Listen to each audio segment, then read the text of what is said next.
My name is Father Shawn from Modesto, California.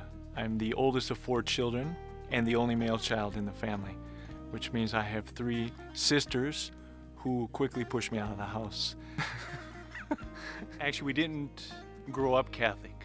My mother was never baptized till I was 11, and then 2 of my sisters were baptized, but I still have a sister that's not baptized and I have a father who's not Catholic. As I went forward in Catholic school, it was something I was learning about, but it was something that wasn't very deeply rooted and definitely wasn't very important to me.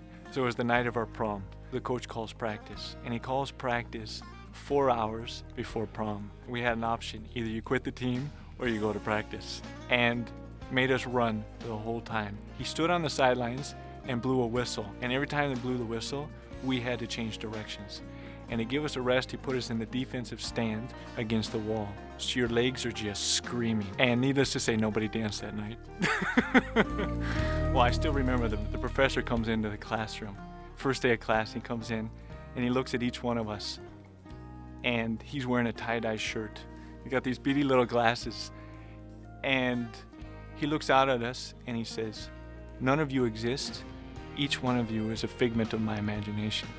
And there came a point when he began to say things that really challenged what little faith I had left. Such things as the fact that there is no such thing as good and evil, that God is dead. And this shook me. And as I began to investigate this, I began to realize that if God does not exist, there are consequences. But for the first time, I realized that if he does exist, there are serious consequences as well. That my life had to change. And then the Legion of Christ came into the picture. And interestingly enough, when I first met the Legion, I said, no way, these guys are serious. I mean, I was impressed really with the breadth and scope of their formation, but they studied for 12 to 14 years before priesthood. I said, no way, that's just too long.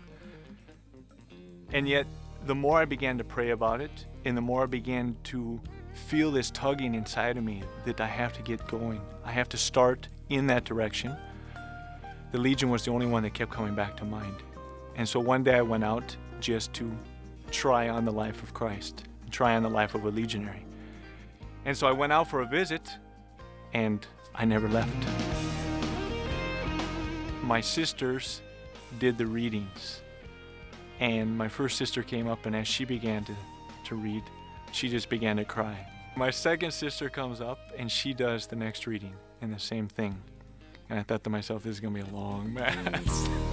We need heroes, and we need especially young men in the priesthood and men willing to do what the church needs. And that's where I see the Legion of Christ providing those type of priests, willing to go where the church needs them to go, willing to do what the church needs them to do, and willing to sacrifice and make the sacrifices necessary to feed the people, to feed the flock, and to extend the kingdom of Christ.